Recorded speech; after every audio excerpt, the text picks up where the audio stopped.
આજે તાપી જિલ્લો સોનગઢ તાલુકો અને દ્રોણા ગામ એ દ્રોણા ગામમાં લીલાબેન અને એમના પરિવારજનો સાથે આજે મુલાકાત કરી. મોરારી બાપુ પૂજ્ય મોરારી બાપુની રામકથા આ તાપી જિલ્લામાં જ્યારે હતી ત્યારે બાપુએ એક દિવસ એવી ઈચ્છા વ્યક્ત કરી કે મારે કોઈ આદિવાસીના ઘરે ભિક્ષા લેવા માટે જવું છે. અને આપ જોઈ રહ્યા છો આ મકાન, અહીંયા પૂજ્ય મોરારી બાપુએ આવી અને લીલાબેનના હસ્તે ભિક્ષા ગ્રહણ કરી. અને બેનનું કામ એટલું બધું પાયાનું કામ છે, આપણે સાંભળીએ અને વાત કરીએ તો આપણો આખો દિવસ ટૂંકો પડે.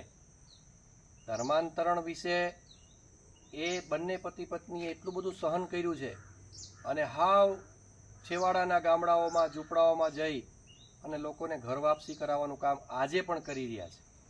એટલે ખરેખર પાયાના કાર્યકર્તાઓને મળી અને એમને ખૂબ આજે આનંદ થયો.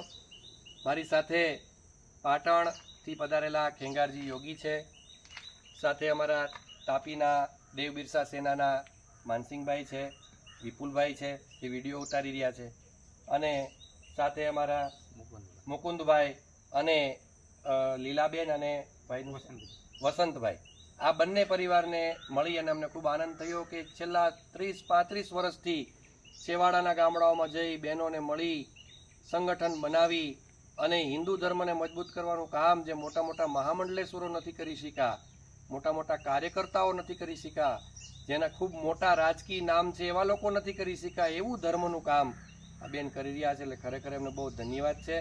અને અમે આજે આ પવિત્ર ભૂમિ પર આવીને અમને ખૂબ આનંદ થયો. અને આવા ને આવા ધર્મ કાર્ય કરતા રહે અને તાપી જિલ્લાને ઝડપથી ખ્રિસ્તી ધર્માંતરણથી મુક્ત બને એ જ અભ્યર્થના સાથે હું સ્વામી નિજાનંદ ગિરી, છોટાઉદેપુર ધર્મ સાંસદ.